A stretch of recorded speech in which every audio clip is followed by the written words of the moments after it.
नमस्कार, मैं हूं आपके साथ नेहा शर्मा और आप देख रहे हैं हमारा विशेष कार्यक्रम आध्यात्मिक ज्ञान चर्चा। और आइए शुरुआत करते हैं कार्यक्रम की और जानते हैं विचार जगत गुरु तत्वदर्शी संत रामपाल जी महाराज, सतलोक आश्रम बरवाला, जिला हिसार हरियाणा, बनाम हंसादेश पंथ के प्रमुख संत श्री सतपाल जी महाराज, पंजाबी बाग, दिल्ली के विचार। गीता ज्ञानदाता अध्याय 4 के श्लोक 34 में जिस तत्वदर्शी संत के पास जाकर तत्व ज्ञान को समझने के लिए कहता है, उस तत्वदर्शी संत की पहचान क्या है?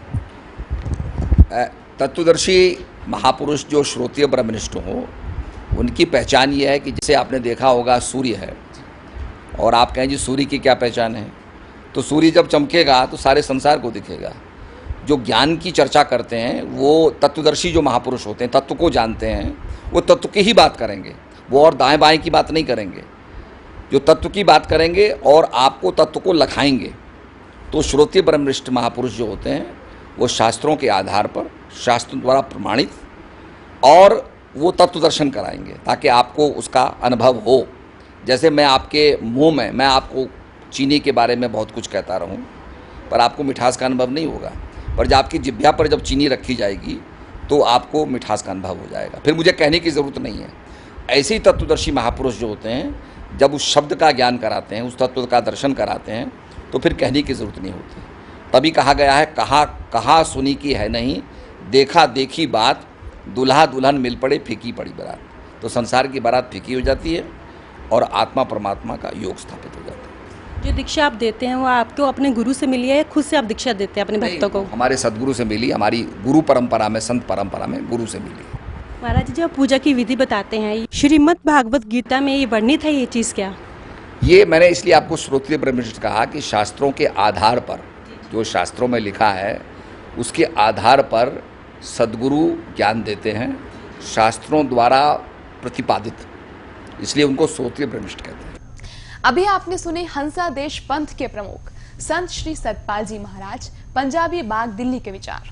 और आइए अब जानते हैं जगत गुरु तत्वदर्शी संत रामपाल जी महाराज, सतलोक आश्रम बरवाला, जिला हिसार हरियाणा के विचार।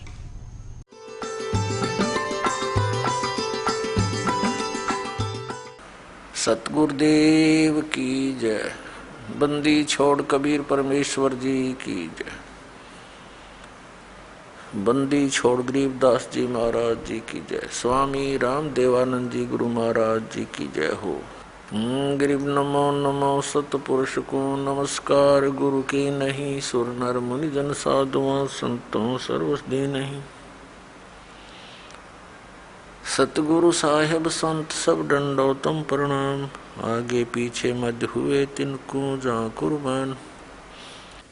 श्री सतपाल जी महाराज जी से प्रश्न किया गया कि तत्वदर्शी संत की क्या पहचान है। ये स्वीकार करते हैं कि तत्वदर्शी संत वो होगा जो सदग्रंथों के अनुसार ज्ञान देगा और भक्ति विधि बताएगा। अब सदग्रंथों में कौन सी विधि है और कौन सा ज्ञान है, जिसे श्री सतपाल जी और श्री हंस जी महाराज जो इनके पूज्य गुरुदेव जी थे, और श्री प्रेम रावत जी जो अमेरिका के अंदर अधिकतर रहते हैं, जो इनके छोटे भाई हैं, ये शास्त्र विधि त्याग कर मनमाना आचरण कर रहे हैं और शास्त्र विरुद्ध ज्ञान दे रहे हैं। श्री ये कौन सा मंत्र देते? हंस मंत्र देते। हंस मंत्र श्रीमद् भगवत गीता में कहीं पर वर्णित नहीं है, वेदों में कहीं पर वर्णित नहीं है कि ये इस नाम से जीव का मोक्ष होगा। और देखिएगा गीत श्रीमद् भगवत गीता हमें कौन सा मंत्र जाप करने को कहते हैं और ये कौन सा जाप कराते रहे इनके पूज्य गुरुदेव जी, इन्हीं के पुस्तकों से देखिएगा। अब आदि नाम कौन सा है? जैसे सनातन, आदि मन सनातन मंत्र, सार नाम, सार शब्द गीता जी अध्याय नंबर 17 के श्लोक नंबर 23 में उस आदि नाम का संकेत है। ओम तत्सत इति निर्देश है ब्रह्मण तिर्विद समर्थ है।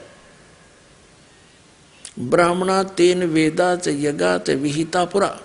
ओम तो ब्रह्म का है, जो गीता जी अध्याय नंबर 8 के श्लोक नंबर 13 में कहता है कि ओम इति एकाक्षरम ब्रह्म व्यवहारण माम अनुसमरण यह प्रयाति तजन देहम स याति परमाम गतिम, मुझ ब्रह्म का, क्योंकि गीता ज्ञानदाता श्री कृष्ण में बोल रहा है वो ब्रह्म, जो विष्णु और ब्रह्मा और शिव जी के जो पिताजी हैं, उसने प्रतिज्ञा कर रखी है कि मैं कभी किसी के समक्ष अपने ओरिजिनल रूप में नहीं आऊंगा। इसलिए गीता जी अध्याय नंबर 7 के श्लोक नंबर 24-25 में कहता है कि ये बुद्धिहीन जन समुदाय मुझ अव्यक्तम व्यक्तिम आपनम मनन्ते अबुधा, मुझ अव्यक्त को मैं छुपा रहता हूं अपनी योग माया से, मैं किसी के समक्ष नहीं आता। और ये बुद्धिहीन मुझे मनुष्य रूप में श्री कृष्ण मान रहे होंगे, आई एम नॉट कृष्ण। वो तो कृष्ण में बोल रहे थे, फिर कृष्ण जी से बाहर निकलकर इतना स्वरूप दिखाया, कृष्ण जी दिखे नहीं अर्जुन ने, केवल वो उसका प्रकाश। ये कहते हैं भगवान ज्योति है, और अर्जुन ने भी भगवान की ज्योति देखी। अर्जुन ने तो ज्योति प्रकाश, उस ज्योत स्वरूप उस साकार भगवान को देखा था। उसके शरीर का प्रकाश था इतना, हजारों सूर्य जितना। उन ज्योति ज्योति थोड़ी देखी तो सारा कुछ देखा, उसे हाथों में देखा, आपके मुंह में ये सब जा रहे हैं, 1000 हाथ थे उनके, अन्यों के। अर्जुन ने भी गीता में भगवान की ज्योति देखी थी। भगवान अर्जुन ने तो साकार नर आकार, उसका प्रकाश में तेजों में शरीर युक्त देखा था। तो ये कहता है कि मैं कभी किसी के समक्ष नहीं आता। और गीता जी अध्याय नंबर 4 के श्लोक नंबर 5 और 9 में कहता, अर्जुन तेरे और मेरे बहुत जन्म हो चुके हैं, तू नहीं जानता मैं जानता हूं। मेरे जन्म और कर्म अलौकिक हैं। इसके कर्म अलौकिक कैसे हैं कि किसी के सामने नहीं आता। श्री कृष्ण में प्रवेश करके गीता का ज्ञान बोल दिया और ये महाभारत अनर्थ करवा दिया। श्री कृष्ण जी नहीं चाहते थे युद्ध, वो तो इतने नेक व्यक्ति थे, सतोगुणी युक्त थे, सतोगुण युक्त थे। उन्होंने तो यहाँ तक कह दिया था कि मैं हथियार नहीं उठाऊंगा, एक तरफ मेरी सेना होगी, एक तरफ मैं होऊंगा, और मैं हथियार भी नहीं उठाऊंगा, ऐसा जुल्म मैं नहीं करूंगा। बेमतलब लड़ रही हो तुम। 2-3 बार शांति दूत बनकर गए उनको समझाने के लिए। तो जब अर्जुन ने देखा कि अब युद्ध करने का क्या फायदा, अपने भाई भतीजे रिश्तेदारों को मारूंगा, फिर खून से सने हुए यज्ञ इस राज्य को भोगूंगा, उसने यहाँ तक फैसला कर लिया था कि मैं तो भिक्षा मांग कर गुजारा कर लेंगे। और मैं तो ये चाहता हूँ कि सामने खड़े हुए कौरव मुझे मार दे, निहत्थे पर तीर मार दे, ये युद्ध मिट जा, अनर्थ खत्म हो जा, मेरे मरने के बाद पांडव युद्ध नहीं करेंगे। और उस समय श्री कृष्ण ने कहा तू लड़ ले, तू लट उठा और मार इनने, ये तो मार रखे। श्री कृष्ण जी तो तुरंत कह देते चल भाई वापस, ठीक है, क्या फायदा ऐसा जुल्म करने से, मैं पहले मना कर रहा था। तो उस समय ये काल प्रवेश कर गया उसके अंदर, श्री कृष्ण जी के अंदर। उसको मालूम था कृष्ण जी नहीं युद्ध होने देगा, ऐसा जुल्म नहीं होने देगा। तो इसके जन्म और कर्म ऐसे अलौकिक है। तो गीता जी का ज्ञान ये ब्रह्म बोल रहा है, इसको ब्रह्म बोलते हैं, सरपुरुष भी कहते हैं, इसको सरब्रह्म भी कहते हैं। श्रीमद् भगवद गीता अध्याय नंबर 15 के श्लोक नंबर 16 और 17 में 3 पुरुष हैं। पुरुष कहो, भगवान कहो, मालिक कहो, प्रभु कहो, ब्रह्म कहो, 3 ब्रह्म है। एक सरपुरुष और एक अक्षर पुरुष। सरब्रह्म कहो उसे या सरपुरुष कहो, अक्षर पुरुष कहो दूसरे को, या अक्षर ब्रह्म कहो। और ये दोनों ही, और इनके अंतर्गत जितने प्राणी हैं, सरपुरुष और अक्षर पुरुष, और इनके अंतर्गत जितने भी प्राणी हैं, ये सभी नाशवान, इनकी जन्म मृत्यु होती है। ये स्वयं भी स्वीकार करता है, मेरे और तेरे बहुत जन्म हो चुके। सरपुरुष सरब्रह्म, इस ज्योत स्वरूपी निरंजन भी कहते हैं, इसको काल भी कहते हैं। इसके 21 ब्रह्मांड है। और दूसरा जो अक्षर पुरुष है उसके 7 शंख ब्रह्मांड है, नील पद्म शंख। और तीसरा गीता अध्याय नंबर 15 के श्लोक नंबर 17 में कहा कि उत्तम पुरुष है तू अन्य, इन दोनों से श्रेष्ठ परमात्मा और कोई और है, गीता ज्ञानदाता कह रहे। और वही तीनों लोकों में प्रवेश करके सबका धारण पोषण करता है, वो अविनाशी भगवान है, उसको परमात्मा कहा जाता है।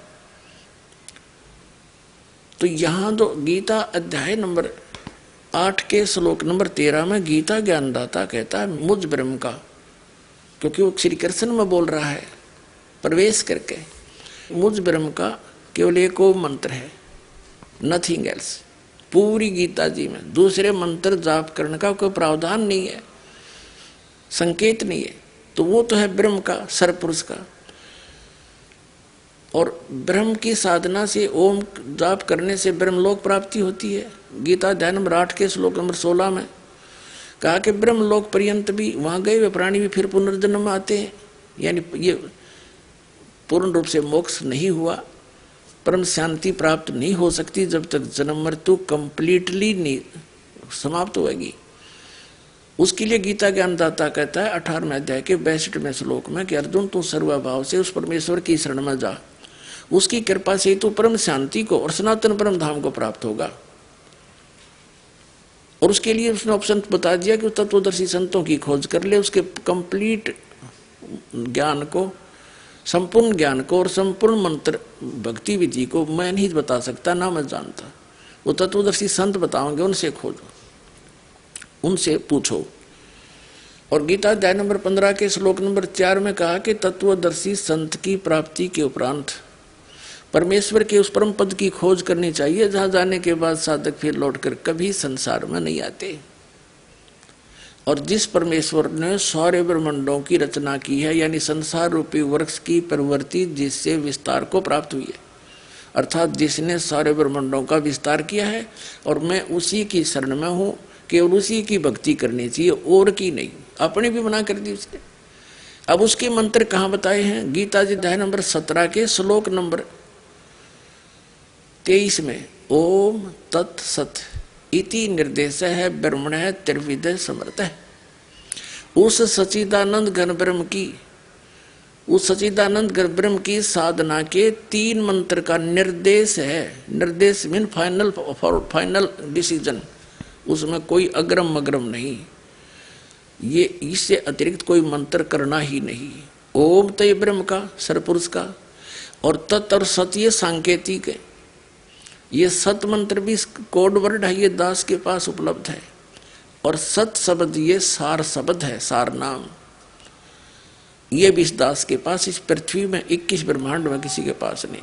तो उसको आदि नाम कहते हैं, वो आदि नाम है।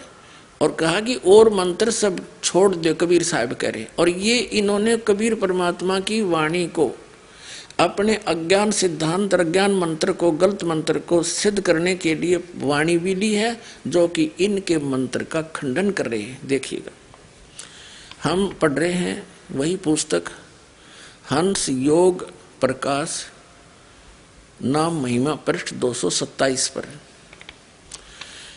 आदि नाम पारस है, मन है मैला लो, परसत ही कंचन बया छूटा बंधन वो आदि नाम मुझ दास के पास है, इस विश्व में किसी के पास नहीं। फिर आदि नाम निज मूल है, और मंत्र सब डार, कह कबीर निज नाम बिन बोड मुआ संसार। ये आदि नाम तो मूल है, बिल्कुल सबकी जड़ है, और मंत्र हैं डार, शाखा हैं। जैसे ये ओम तत्सत, ये सत जो मंत्र है तीसरा, ये परम अक्षर ब्रह्म का है, ये कोड वर्ड है, ये तो है आदि नाम, ये तो जड़ असली मंत्र है। और ओम और तत् भी सांकेतिक है, कोड वर्ड है। ये है शाखा, डार है समझो। और तो एक पेड़ का कंप्लीट ही हो, पेड़ में मूल भी हो और डार भी हो, तभी तो वो पेड़ है। डारा न काट दे तो मूल के करेगा, और मूल छोड़ दिया तो डार कहाँ से रहेंगी? तो वो कंप्लीट ही होना चाहिए, तभी लाभ होगा। ये लिखा है आदि नाम निज मूल है, और मंत्र सब डार, कहे कबीर निज नाम बिन बोड मुआ संसार। यह बताया कि कोटि नाम संसार में, ये हंस और ये आदि, ताते मुक्ति न होए। आदि नाम जो गुप्त जप, आदि नाम जो गुप्त जाप, बूझे बिरला कोई। फिर कहे राम राम सब कोई कहे, नाम न जाने कोई, नाम चीने सतगुर मिले, नाम कहावे सोए। यानी वो मंत्र है अलग, राम राम कहने से नहीं, वो 3 मंत्र का जाप राम नाम है। ओंकार निश्चय भया, सो करता मत जान। और सच्चा शब्द गुरुदेव का पर्दे माहे पछाड़। वो दास बताओगा, कोड वर्ड होते हैं, वो पर्दे में दिए जाते हैं, ये दास आपको देगा। ये तीनों मंत्र कंप्लीट। इनमें से जो ओम मंत्र और साथ में तत् सांकेतिक है, ये 2 अक्षर का सतनाम बन जाता है। इनका श्वास उश्वास से जाप है। एक सोहम को अलग करके जपना महामूर्खता है। ये तो मोटरसाइकिल के 2 हिस्से भी इससे काट ले, अन्यों को ये इधर ले जा, इसको इधर ले जाए, ये ओके होगी। काम बिगाड़ दिया सारा होता है। हम यहाँ पढ़ रहे हैं, ये अंश योग प्रकाश का 227 पर पढ़ रहे हैं, यहाँ आगे फिर कहा है कि जो जन हो है जो हरि रतन ले ही बिल गाए, यानी भिन्न भिन्न छानबीन करके लेगा सही जोरी होगा तो। और सोहम जप मुआ मिथ्या जन्म गवाए। आ गया इनका अंत। ये खुद हंस का, चलो इनकी बात बड़ी कर ली, सोहम कर लिया। वैसे तो ये कोई तुक नहीं, हंस का उल्टा बिला सोहम हो गया, सोहम जाप कर ले और फिर उसको ऐसे कर ले। तो परमात्मा कबीर जी की वाणी जो इन्हें समर्थन में ली है, यह इनके उस उपदेश का खंडन कर रही है इन्हीं की पुस्तक में कि सोम जब मेरे व्यर्था जन्म गवाया। क्योंकि सोहम नाम का जाप अलग से विधि है उसकी, और ऐसे अकेला सोहम जाप करने से, 2 हिस्से करने से भी कोई लाभ नहीं।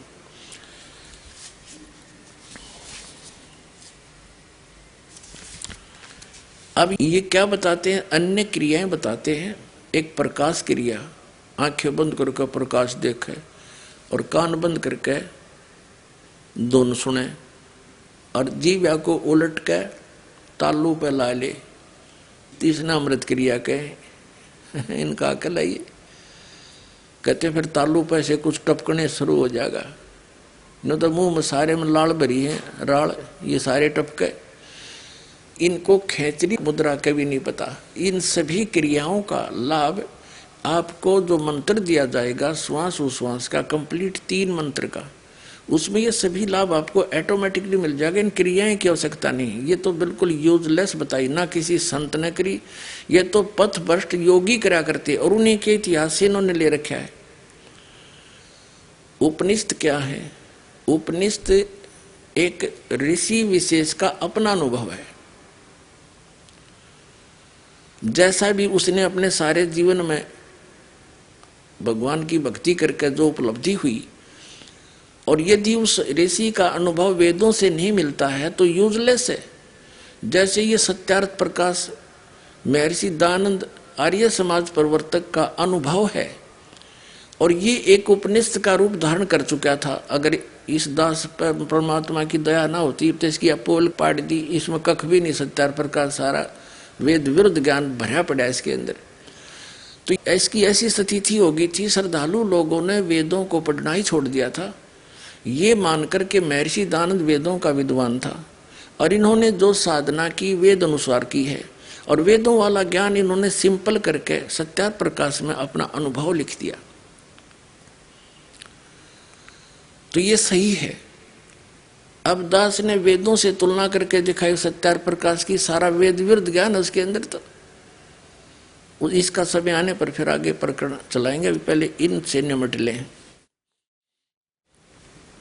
तो ये जो उपनिषदों से इन्होंने क्रियाएं ली हैं, ये उन ऋषियों की अपना अनुभव है जो वेद ज्ञानहीन थे, तत्व ज्ञानहीन थे, उनको वेदों का ज्ञान नहीं था, और अन्य साधना करके अपना जीवन नाश करके आने वालों के लिए वह छाप छोड़ के बना का अपना अनुभव। अब देखिएगा, ये है हंस योग प्रकाश 290 पृष्ठ पे, हम 291 पे पढ़ेंगे। यहाँ पर खेचरी मुद्रा विधि। देहांत काल में परम पद कैवल्य मोक्ष होता है। इन 4 मुक्तियों में से एक मुक्ति है। तालू छिद्र के ऊपर जीवा प्रवेश करके 1 घड़ी मात्र खेचरी मुद्रा स्थित रहे, और योगी को सर्प बिच्छू आदि का विष न लगे, और बुढ़ापा रोग मृत्यु को जीत जावे। वाली पलित जो चमड़ा ढीला होकर सलोटें पड़ती हैं न होए। बता, अब ये क्या बता रहे हैं कि तालू पर जीभ लाने से आदमी ना तो मरे ना उसका रोग होए। या खेचरी मुद्रा श्री हंस जी करा करते। ऐसे बुरी बीमारी हुई, घुटना में रोग हो गया और बुखार से तड़प कर मर गए और भूत प्रवेश कर गए उस साधना से। तो खा कया साधना। अभी आपने सुने जगत गुरु तत्वदर्शी संत रामपाल जी महाराज, सतलोक आश्रम बरवाला, जिला हिसार, हरियाणा के विचार। और आइए अब जानते हैं हंसा देश पंथ के प्रमुख संत श्री सतपाल जी महाराज, पंजाबी बाग, दिल्ली के विचार। जो दीक्षा आप देते हैं वो आपको अपने गुरु से मिली है या खुद से आप दीक्षा देते हैं अपने भक्तों को? हमारे सदगुरु से मिली, हमारी गुरु परंपरा में, संत परंपरा में गुरु से मिली। अभी आपने सुने हंसा देश पंथ के प्रमुख संत श्री सतपाल जी महाराज, पंजाबी बाग, दिल्ली के विचार। और आइए अब जानते हैं जगत गुरु तत्वदर्शी संत रामपाल जी महाराज, सतलोक आश्रम बरवाला, जिला हिसार, हरियाणा के विचार। श्री सतपाल जी महाराज तथा श्री प्रेम रावत जी, जिसको बालकेश्वर जी कहते हैं, ये दोनों महाराज श्री हंस जी महाराज के पुत्र और उनके शिष्य हैं। ये कहते हैं कि जो दीक्षा हमारे पूज्य गुरुदेव श्री हंस जी महाराज दिया करते थे, वही दीक्षा हम अपने अनुयायियों को प्रदान कर रहे हैं। पुण्यात्माओं, जो इनके पूज्य गुरुदेव श्री हंस जी महाराज जो साधना स्वयं करते थे और जो दीक्षा देते थे, उससे उनको क्या मिला? 40 वर्ष की साधना के उपरांत वो प्रेत बाधा से पीड़ित, देखिएगा प्रमाण। तो आज जो अब सतपाल जी महाराज और श्री प्रेम रावत जी जो इनके छोटे भाई हैं, जो वही साधना ये दे रहे हैं, तो इनके अनुयायियों की क्या दशा होगी? ये श्री हंस जी महाराज यही क्रियाएं करा करते जो आज इनके सुपुत्र श्री सतपाल जी और श्री प्रेम रावत जी जो अमेरिका वाला, वो बता रहे हैं, करोड़ों जीवों को पीछे लगा रहे हैं। यही साधना इनके पूज्य पिताजी और पूज्य गुरुदेव मानते हैं उनको, ये करा करते। वैसे तो इनको नाम देने का आदेश भी ना दे पाए थे ये, क्योंकि जिस समय इनकी 1966 जुलाई 19 को दिल्ली में मृत्यु हुई, उस समय सतपाल जी तो मंसूरी पढ़ रहे थे और वो छोटा लड़का अपनी माँ के साथ देहरादून में था 8 वर्ष का, और श्री सतपाल जी थे 15 वर्ष के 1966 में। तो ये तो वहाँ मर गया, किसी से बात भी ना कर पाया, बोल भी नहीं सके था, अनबोल होकर मरा, जैसे एक भक्तिहीन प्राणी की मृत्यु होती है। मेरे पूज्य गुरुदेव जी 108-9 वर्ष के होकर शरीर त्यागा था और आराम से चारपाई पे बैठे बैठे शरीर छोड़ गए, बुखार तक नहीं हुआ उनके कभी उस समय। और मेरे दादा गुरुदेव जी थे, वह भी ऐसे ही बैठे थे, बैठे बैठे शरीर छोड़ गए, कुछ दिक्कत नहीं हुई उनको। और कबीर परमात्मा थे, सह शरीर आए थे, सह शरीर लाखों लोगों के सामने ऐसे गए थे। और भी यहाँ बहुत से भक्त ऐसे हैं जो ऐसे बात करते करते चुप ही चले जाते हैं। तो कहने का भाव ये है कि जो साधना ये कर रहे हैं, ये किसी भी काम की नहीं है। इस साधना के करने से स्वयं श्री हंस जी महाराज प्रेत बाधा से पीड़ित हुए, तो खा गया भक्ति। देखिएगा, ये पुस्तक है अमृत के कलश, ये संपादक चमनलाल टंडन, MA M.Ed, दिल्ली विश्वविद्यालय। ये कहाँ से छपी है, किसने प्रकाशित की है? मानव उत्थान सेवा समिति, प्रधान कार्यालय 2/12, पंजाब विभाग, नई दिल्ली में। मुद्रक photo composing, Rajeshwari photo setters private limited, 2/12, Punjab विभाग, नई दिल्ली से। अब इसका दिखाते हैं आपको। ये इसके पृष्ठ नंबर 61 पर आप पढ़िए।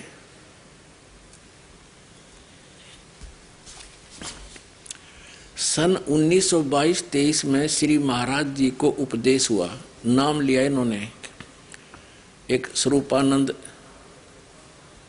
महाराज से, नंगली वाले थे। और 1926 में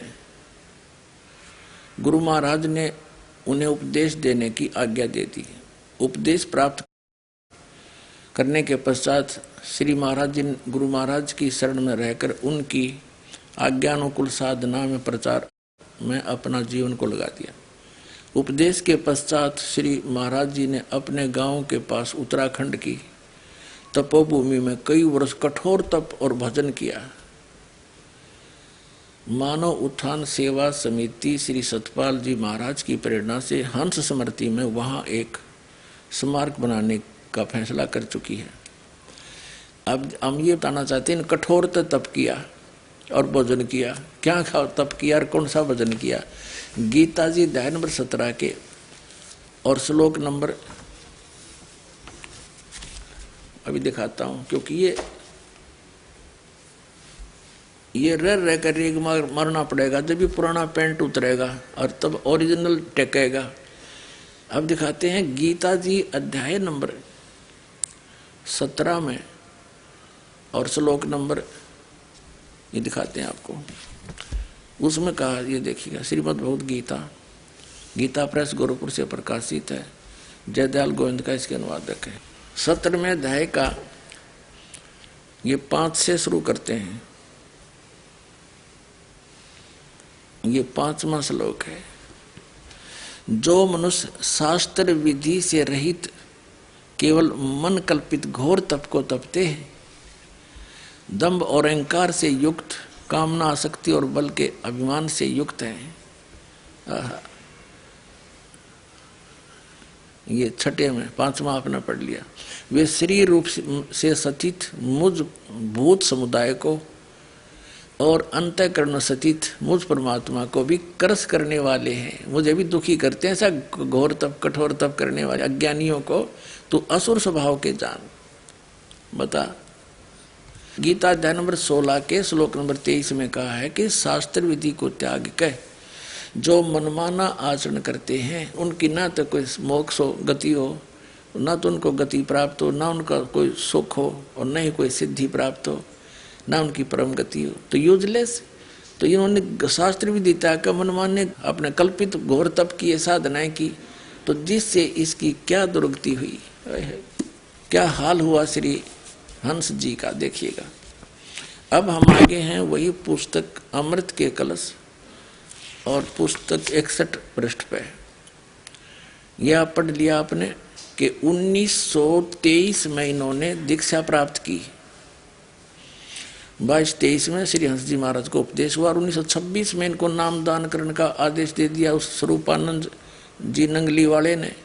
और फिर इन्होंने उत्तराखंड में कई वर्ष तक कठोर तप और भजन किया। भजन किया है। हंस यहाँ पे कह रहे हैं जीव को हंस कहते हैं, जो शरीर छोड़कर जाता आदमियों का हंस उड़ गया, इसका वो जीव उड़ गया। जीव उड़ गया तो जीव की पूजा जीव कर रहा है। जीव जीव जीव जीव, उसने 2 भाग कर ले चाहे 1 कर ले, हंस को चाहे जीव को, इनके शब्दों में। अब इस साधना को 40 वर्ष करने के उपरांत श्री हंस जी महाराज को प्रेत बाधा का शिकार होना पड़ा। जब भूत भी नहीं हटे इन साधनाएं, तो खा के इनकी भक्तियां। अब देखो इसके 383 पृष्ठ पे, ये अमृत के कलश पुस्तक चल रही है, 383 पृष्ठ पे। 1963 में, 1923 में नाम लिया, 1963 में 40 वर्ष के उपरांत कुछ लोगों ने 1963 में कुछ लोगों ने महाराज जी पर झूठे मुकदमे कर दिए। नाना प्रकार के झूठे इल्जाम उन पर लगाए गए। फिर महाराज जी को कचहरी में बुलाने के लिए एवं उनका निरादर करने के लिए, मान हानि करने के लिए बहुत से षड्यंत्र रचे गए। श्री महाराज जी उन दिनों बंबई में थे। श्री महाराज जी को कचहरी में न जाना पड़े, इसके लिए उनको अस्पताल में भर्ती कर दिया गया। जब महाराज जी ने कहा कि तुम मुझे अस्पताल में क्यों दाखिल कर रहे हो, तो कहा कि महाराज जी आपके नाम के सम्मन जारी हो गए हैं और आपको दिल्ली कोर्ट में बुलाया है। महाराज जी ने कहा लेकिन मैं बीमार तो हूं नहीं, यह तो झूठ ही होगा, तब जब डॉक्टर आएंगे और मुझे देखेंगे तो कहेंगे कि इन्हें तो कुछ है ही नहीं, मैं जूठा पड़ जाऊंगा। सुबह महाराज जी को भर्ती किया गया। शाम को डॉक्टरों ने आकर महाराज जी को देखना था। जैसे ही महाराज जी लेटे तो महात्मा रामानंद जी भी साथ ही उसी कमरे में लेट गए नीचे। 1-2 घंटे पश्चात महात्मा रामानंद जी सो रहे थे। उन्होंने हाय हाय की आवाज सुनी। वे उठे और महाराज जी से पूछा, क्या बात है महाराज जी? हंस जी से पूछा। महाराज जी की जीभ निकल रही थी, जीभ बाहर को आई हुई थी, आंखें लाल हो रही थी और जिस्म भट्ठी की तरह जल रहा था। महात्मा जी कहते हैं, मैं घबरा गया और भागा सिस्टर के पास गया और कहा कि महाराज जी की तबीयत अचानक खराब हो गई है। डॉक्टर आए, उन्होंने महाराज जी का तापमान देखा, 104 बुखार था। सारी रात बेचैनी में कटी। डॉक्टर से कहा कि इनको दिल्ली जाना है। अब विचार करो पुण्यात्माओं,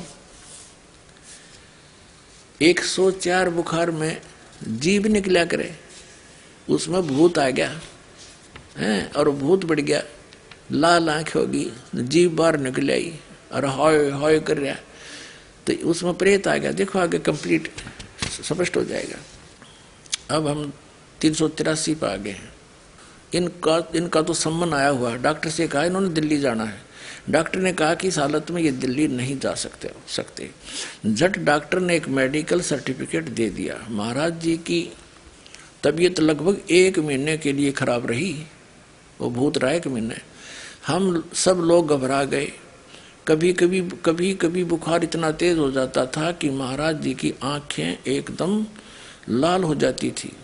जब कुछ दिनों के बाद महाराज जी होश में आए तो महात्मा रामानंद जी ने कहा, यानी बेहोश थे हुए 1 महीने तो अचेत पड़े रहे, वो भूत लौटा रहा उसमें, वो तो इसको परेशान करा, दे ही तोड़ दी इसकी बुढ़ेगी। देख हम घबरा गए। महाराज जी की आंखें एकदम लाल हो जाती थी। कुछ दिनों के बाद महाराज जी होश में आए तो महात्मा रामानंद जी ने कहा, महाराज जी आप तो अच्छे भले सो रहे थे, एकदम आपको क्या हो गया, इतनी आपकी हालत कैसे खराब हो गई?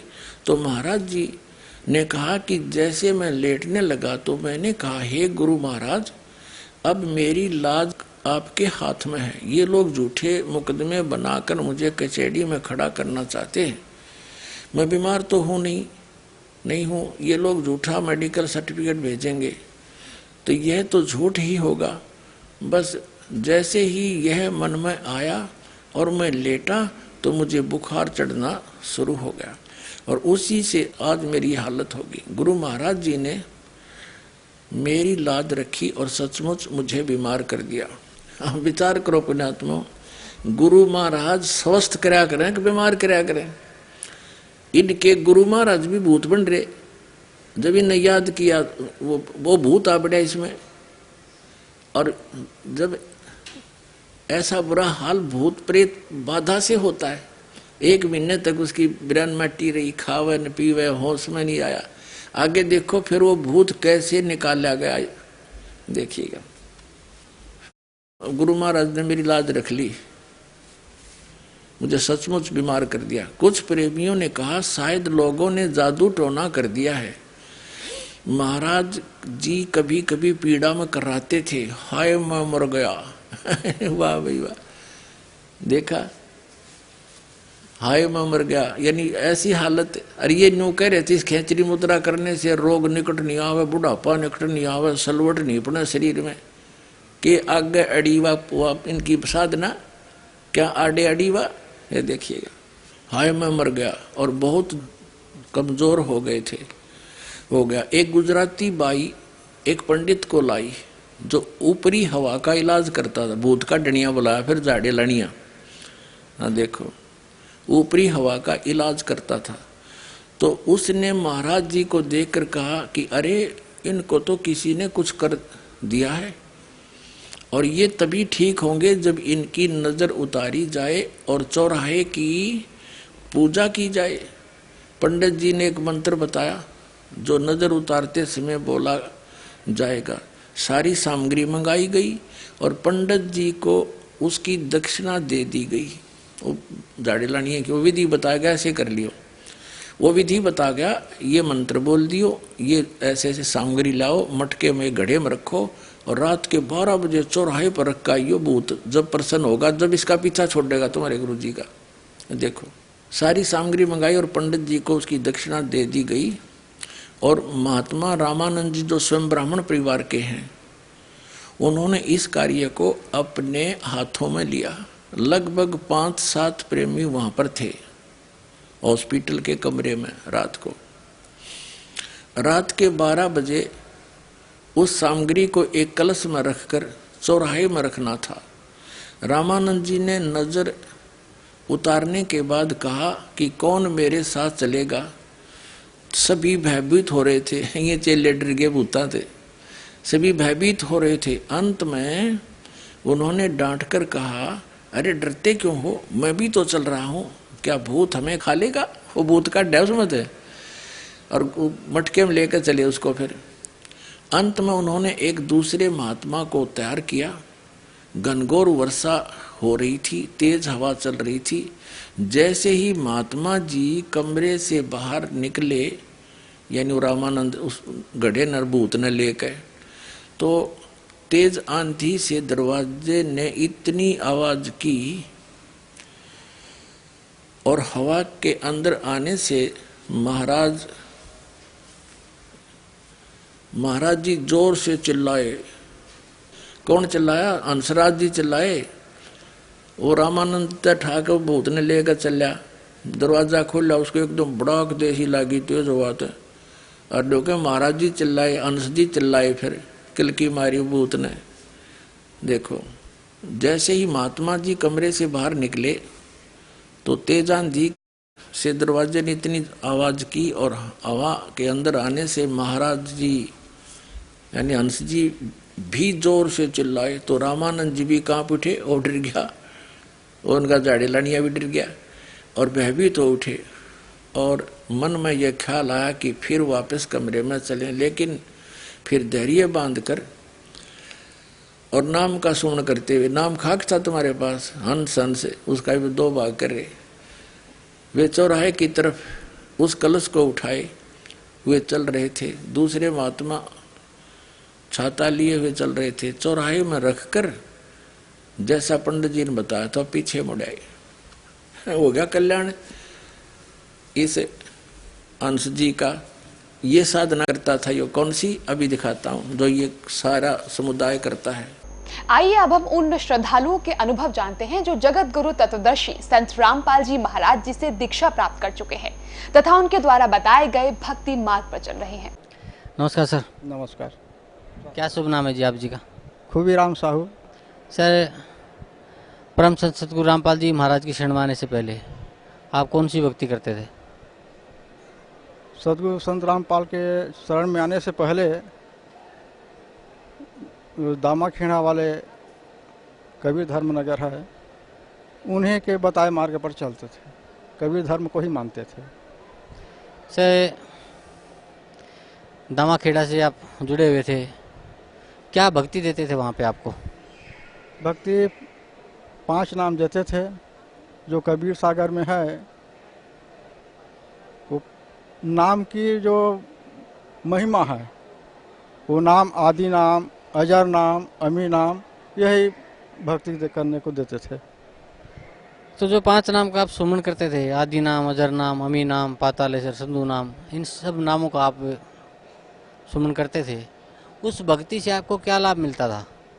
उस भक्ति से तो कुछ भी लाभ नहीं मिला, बल्कि और तकलीफ दिनों दिन बढ़ता ही गया।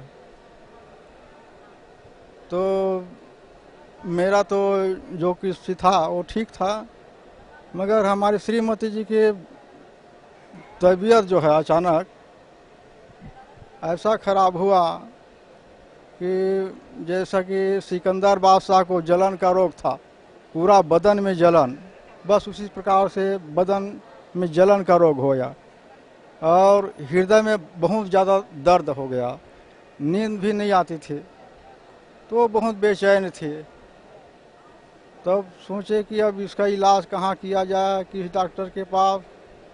तो हृदय पर जो दर्द था तो उसके लिए हृदय रोग विशेषज्ञ के पास गए, दिखलाए तो बताया ये हृदय की गड़बड़ी के नाम से, कमजोरी के नाम से ये हो रहा है। तो ऐसा कहकर दवाई गोली दिए, मगर कुछ भी लाभ नहीं हुआ। एक बार गए, फिर भी लाभ नहीं हुआ। दोबारा गए, इसे 4-5 बार गए, उनसे कुछ भी लाभ नहीं हुआ। तो फिर डॉक्टर फिर बदले, मगर किसी से भी कुछ लाभ नहीं हुआ। तो अंत में सोचा कि अब तो डॉक्टरों से ठीक नहीं हो रहा है। तो जिस तरह से सिकंदर बादशाह का जलन की व्याधि जो है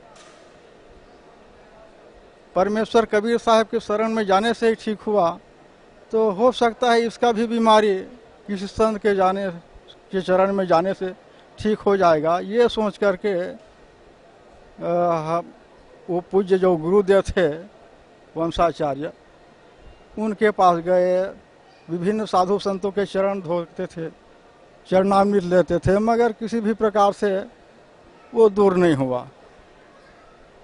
तो जागरण चैनल देखते थे, तो जागरण चैनल में प्रभु यीशु का आशीर्वाद प्रार्थना केंद्र से प्रसारण आशीर्वाद प्रार्थना आता था। तो उसमें उसको देखते थे, तो उसमें जो बीमार लोग थे उनको चंगाई देने के लिए वो जो ब्रदर्स है वो साकारा करके गिरा देते थे, और गिरने के बाद उनको पूर्ण आराम मिल जाता था। तो ये हम लोग देखे टीवी में, तो भाई धर्म तो हमारा कबीर धर्म है, और ये जो देख रहे हैं वो प्रभु यीशु मसीह का धर्म है। तो यदि बीमारी उसी से ठीक हो सकता है तो चलो भाई वहीं जाएं। वहाँ भी गए, मगर उनसे भी हम लोगों को कुछ भी लाभ नहीं हुआ। तो ये गुरुदेव का, संत रामपाल जी महाराज का प्रवचन बहुत सालों से देख तो रहे थे, मगर ज्ञान गंगा नहीं मंगवाए थे। तो सोचे कि अब ज्ञान गंगा क्या है, हमारे धर्म के बारे में तो बता रहा है, ये कथा अच्छा है, मगर ज्ञान गंगा में क्या विशेष कथा है, ये जानने के लिए ज्ञान गंगा नाम का पुस्तक मंगवाए। तो उसको पढ़ा तो विभिन्न प्रकार का ज्ञान प्राप्त हुआ। उस ज्ञान के साथ साथ उसमें भटके हुए भक्तों का परमेश्वर तो कैसे कैसे भटके और उनको कैसे कैसे शांति मिला, आराम मिला, ये सब जानकारी प्राप्त हुआ। तो हम सोचे कि कथा तो बहुत दिनों से सुन रहे हैं संत रामपाल जी महाराज का, तो बीमारी तो नहीं कट रहा है श्रीमती जी का, तो हो न हो यदि इसी के द्वारा कर जाए तो बहुत अच्छा है। ये सोच करके हम लोग सतलोक आश्रम बरवाला आए। तो आए, नाम लेने के बाद गुरु जी से अर्जी विनती किए कि हे गुरुदेव, ये शरीर में जलन करो, हृदय में बहुत दर्द और नींद नहीं आने, ये सब बीमारी है। डॉक्टरों से इलाज करवाया, कुछ भी आराम नहीं हुआ। साधु संतों के चरण धोए, संत महंत के, फिर भी आराम नहीं हुआ। तो गुरु जी ने आशीर्वाद देते हुए कहे कि बेटा आज से अब आराम लग जाएगा, कुछ भी तकलीफ नहीं रहेगा। उस दिन से प्रतिदिन 60 रुपये 70 रुपये की दवाई गोली खाने पर आधा एक घंटा मुश्किल से नींद पड़ता था। वो सब दवाई गोली सब बिल्कुल बंद हो गए उसी दिन से। जिस दिन आशीर्वाद दिए उस दिन से आज तक बिल्कुल बंद हो गया।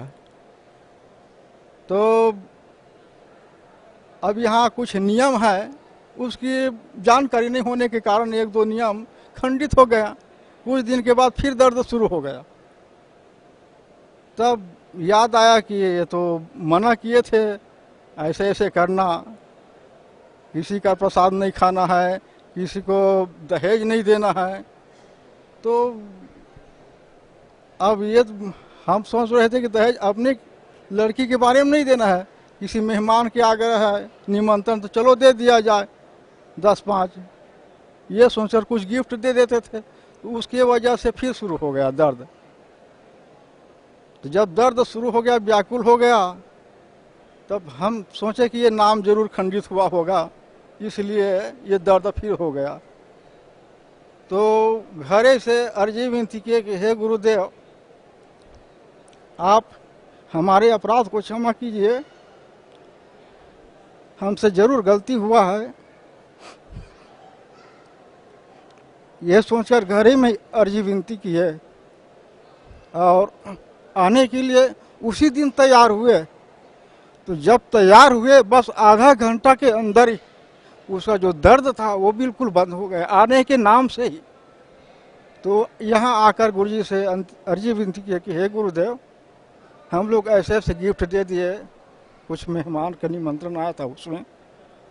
तो गुरुदेव बताया, नाम बेटा नाम खंडित हो गया है, फिर से नाम ले लो। तो नाम ले और बताया कि आपसे जो दर्द फिर हुआ है वो अब नहीं होगा, अब नियम से रहना, ऐसे बताए। उस दिन से आज तक बड़ा सुखपूर्वक से वो रह रही है, किसी भी प्रकार का तकलीफ नहीं है। सर, पहले आप भिन्न भिन्न संतों के पास रहे, फिर दामा खेड़ा से नाम उपदेश लिया, भक्ति की, लेकिन फिर भी आपकी जो भगतमती है उनके जलन का रोग ठीक नहीं हुआ। फिर परम संत सतगुरु रामपाल जी महाराज की शरण में आप आए और उनके आशीर्वाद मात्र से ही आपकी पत्नी का जलन का रोग ठीक हो गया। तो सर, भगत समाज को आप क्या संदेश देना चाहते हैं? मैं भगत समाज को यही संदेश देना चाहता हूँ कि सभी प्रकार से अपना कल्याण चाहने के लिए, आर्थिक, शारीरिक, मानसिक और परमार्थिक सभी प्रकार के सुख चाहने के लिए, मोक्ष चाहने के लिए, तन मन धन से सुखी रहने के लिए भी ये सदगुरु संत रामपाल जी महाराज जी का शरण बहुत अच्छा है और मोक्ष प्राप्त इसके सिवा और किसी में नहीं हो सकता। इसलिए दोनों ही तरीका से सदगुरु संत रामपाल जी की महाराज के शरण बहुत लाभदायक है। इसलिए सभी भक्त समाज जो भी मान रहे होंगे उस धर्म को त्याग करके सदगुरु संत रामपाल जी के शरण में आकर नाम दीक्षा लेकर अपना कल्याण कराए। मैं यही भक्त समाज को कहना चाहता हूँ। धन्यवाद आपका, बहुत बहुत धन्यवाद। बहन जी नमस्कार। नमस्कार। सत साहेब। क्या शुभ नाम है बहन जी आपका? मेरा नाम समझाना काफली, नेपाल से। बहन जी, परम संत सतगुरु रामपाल जी महाराज की शरण में आने से पहले आप कौन सी भक्ति करते थे? मैं वही परंपरागत साधना, जैसे ब्रह्मा विष्णु महेश दुर्गा और गणेश की साधना। बहन जी, ये सब ब्रह्मा विष्णु महेश दुर्गा गणेश जी की आप साधना करती थी, उस भक्ति से आपको क्या लाभ मिला? कुछ नहीं, उससे कहूँ तो कुछ भी नहीं मिला था। बहन जी, परम संत सतगुरु रामपाल जी महाराज की शरण में आप कैसे आए? परम संत सतगुरु रामपाल जी गुरु महाराज की शरण में मैं कैसे आई ये कहने के लिए थोड़ा मुझे अपने कहानी पर जाना पड़ेगा। बचपन से मेरे घर में जो तनाव, झगड़ा व गरीबी देखती थी। मेरे पिताजी जो शराब पीते थे बहुत ही, और मेरे घर के गरीबी हालत, इन सब के कारण मैं बहुत दुखी होती थी और घंटों भगवान के फोटो के सामने जाकर रोती थी। वह मंदिर जाती थी, फिर भी भगवान के सामने बैठकर रोती थी और बोलती थी कि भगवान आप कहाँ हो, यदि हो तो आ जाओ और हमारी मदद करो। लेकिन कभी ऐसा नहीं हुआ कि भगवान आए और मदद किया। और हमारे घर में दिनों दिन बद से बदतर हालत होती गई।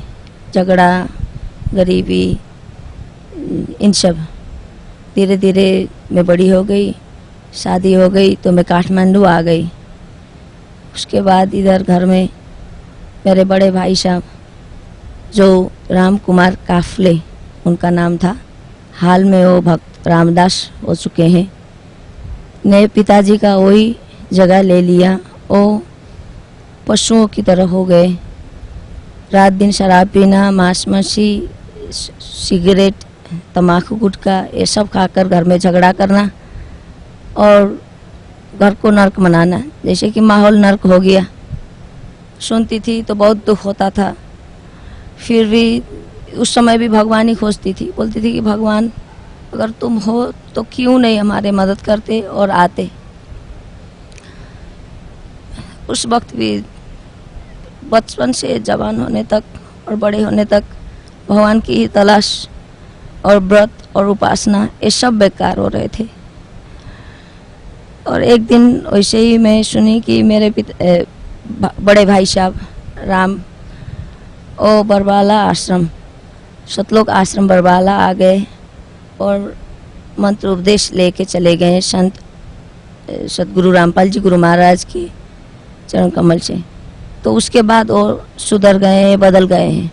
लेकिन मुझे पहले तो विश्वास नहीं हुआ, क्योंकि जब से मैंने देखी थी कि वो इस हालत में थे कि मैं कभी कल्पना भी नहीं कर सकती थी वो बदलते हैं। और फिर भी दिन हफ्ता महीना हो गया और मैं सुनती रही, देखती रही कि वो बदल गए हैं। मैं विवश हो गई उनकी घर की आर्थिक हालत देख के, और उनका सुधरा हुआ हालत देखकर मुझे विवश होना पड़ा कि क्यों और कैसे हुआ, क्या हुआ। उन्होंने बोला था जब से वो सुधर के आ गए तो हमेशा से हमें बोलने लगे कि मैं तो भटका हुआ था, अंधेरा में था, सचमुच में वहाँ परमात्मा बैठे हुए हैं, भगवान बैठे हुए हैं, उनके आशीर्वाद में शक्ति है, वो कुछ कर सकते हैं, वो कुछ भी कर सकते हैं, मुझ जैसे को सुधार सकते हैं। और तुम लोग भी जाओ, क्यों भटक रहे हो, देखो यहाँ कुछ होने वाला नहीं है, वही होगा, और कुछ कर सकता है तो वही कर सकता है, तुम लोग जाओ, देख तू तो समझती है मुझे, तू जा, ऐसे करके मुझे बोलने लगा। क्योंकि उसके बात कर कोई विश्वास नहीं करता था, बात भी वैसे ही था, उन्होंने बनाया ही वैसा था माहौल। फिर उन्होंने मुझे आध्यात्मिक ज्ञान गंगा और कुछ सीडी वो भेज दिए। तो मैं शुरू में पढ़ने लगी, देखने लगी, कुछ समझ में नहीं आया, और फिर 2 रात 13 कर देखने लगी तो कुछ समझ में आने लगा। और धीरे धीरे 5-6 बार देखने से पता चला कि कुछ बात है इसमें। तो मुझे अच्छी लगी और ऐसा लगा कि शायद वहाँ पर मुझे जाना ही चाहिए। तो मैं बरवाला आश्रम आ गई। मैंने 22 मार्च 2011 में नाम उपदेश ले लिया। पहले मेरे पति ने आके 3 महीने पहले आके नामदान ले लिया। फिर उसके 3 महीने बाद मैं और मेरे 73 साल की सास हैं, वो दोनों ने साथ में आकर नाम लिया। बहन जी, पहले आप बहुत दुखी थे, मानसिक भी, आर्थिक हालत भी खराब थी, घर में कलेश भी रहता था। फिर आपने परम संत सतगुरु रामपाल जी महाराज से नाम उपदेश लिया। तो जो भक्ति पूज्य गुरुदेव संत रामपाल जी महाराज ने आपको दी है, उस भक्ति से आपको क्या लाभ मिला? उस भक्ति से मिली हुई लाभ का तो मैं बयान ही नहीं कर सकती सी। सबसे पहले बात तो मेरी जो बचपन की तलाश थी कि परमात्मा भगवान कहाँ है कि नहीं है, तो कैसे आते हैं, वह कैसे मदद करते हैं। तो ये बात मेरी सही बन गई कि भगवात्मा सचमुच में हम जैसे ही हैं, इंसान के रूप में हैं, और वो एक दिन न एक दिन मिल जाते हैं। जैसे सपना, मुझे यहाँ सपना ही लगता है अभी भी, कि जब मुझे परमात्मा के दर्शन हुए तो ऐसे लगा कि मैं तो देख भी नहीं पाई उनको, कि सचमुच में ऐसा ही होता है परमात्मा। उनके एक आशीर्वाद से, एक स्पर्श आशीर्वाद से ऐसे लगा, मैं पता नहीं मेरा जीवन बदल गया, मैं इंसान बनने के लायक हो गई। और घर की हालत तो मानो स्वर्ग हो गया, क्योंकि पहले उदाहरण ही मेरे लिए यही है कि मेरे राक्षस जैसे भाई साहब बदलकर इतने दयालु और इतने धार्मिक, इतने आस्थावान, इतने इंसान बन गए। और उनकी हालत आर्थिक उन्नति भी बिल्कुल खराब थी, तो सुधर कर बहुत अच्छी हो गई। दुकान भी छोटा सा था लेकिन उसमें इतनी आमदनी हो गई तो मुझे विवश होना पड़ा। और मुझे भी घर में जो मेरे पति को पाइल्स और पेट के कुछ शिकायत से, वो तो बिल्कुल ही यहाँ आने के आशीर्वाद के बाद ही वो आज के दिन तक कोई पता नहीं है। कुछ दवाई उन्होंने नहीं ले रखा है। और मुझे और मेरे बच्चे वैसे इन लोगों तो बिरामी की तो कुछ बात नहीं, लेकिन जो मानसिक बीमारी होती है अंदर से आत्मा में कि ऐसे कि भगवान नहीं है, कोई दिखता नहीं है, ऐसा नहीं है, लेकिन ये सब भूल गया और परमात्मा है, सचमुच में है और हमारे सामने ही है। लेकिन हम लोग पहचानते नहीं हैं और कोशिश ही नहीं करते हैं। वही मंदिर, वही पत्थर, उसी में ढूंढने की कोशिश करते हैं, सत साधना नहीं करते हैं। और लेकिन जब सदगुरु रामपाल जी गुरु महाराज के श्री चरणों में आए तब पता चला कि साधना क्या होती है और पूजा क्या होती है और भगवान क्या होती है। घर में कला नहीं है, कलेश नहीं है, झूठ नहीं है। बच्चे एक झूठ बोलने के लिए डर जाते हैं, बोलते हैं कि भगवान है, नहीं ऐसे। और जो बच्चे दिन भर TV, cartoon, film, video game देखकर नहीं थकते थे, वो आज दिन भर टीवी देखते हैं तो परमात्मा की सत्संग देखते हैं और गुनगुनाते हैं तो शब्द मानी होते हैं उनके मुंह में। और मेरे बच्चे के भी स्कूल के परसेंटेज बढ़ गए हैं। वो लोग एग्ज़ाम छोड़ कर यहाँ आ जाते हैं और वापस जाकर मार्क्स देखते हैं, एग्ज़ाम देते हैं, फिर भी वो हाईएस्ट मार्क्स में मेरा बेटा ने भी करके दिखाया है, ये भी प्रूव है। और पता नहीं अंदर से अंतर आत्मा से हमें लग रहा है कि हम लोग ने सब कुछ पा लिया। शांति, एक इंसान को संसार में सबसे ज़्यादा होती है आत्मा शांति। तो मुझे लगता है आत्मा शांति और वैसे भी आर्थिक शांति, ये सब तो ऑटोमेटिकली परमात्मा के शरण में आने के बाद सब कुछ चला जाता है और सब कुछ मिलता ही जाता है। लाभ यही हुआ है मुझे।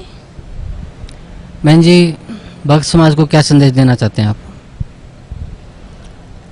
मैं भक्त समाज, संपूर्ण भाई बहन, माता पिता जो भी हैं, आज के शिक्षित समाज जो किसी को भी भटकाकर भुलाकर कुछ नहीं कर सकता, ज्ञान गंगा पुस्तक है, देखें, पढ़ें और साक्षात परमात्मा है बरवाला आश्रम में आ जाएं, देरी ना करें। आपने आत्मकल्याण कराए, दुख, रोग, शोक, भोग ये तो ठीक होने ही होने हैं। क्यों में इसमें कोई दो मत नहीं है कि वो कुछ ना करके दिखा सके। वो चमत्कार कर सकते हैं क्योंकि वो भगवान हैं और उन्होंने कर दिखाया है। मैं अपने मुंह से नहीं कहना चाहती हूँ सब बातें। वो खुद आके देखें, समझें और अनुभव करें और अपने ज़िंदगी में लाभ उठाएं, वरना सिर्फ पछतावा के सिवा कुछ नहीं ले जाएगा।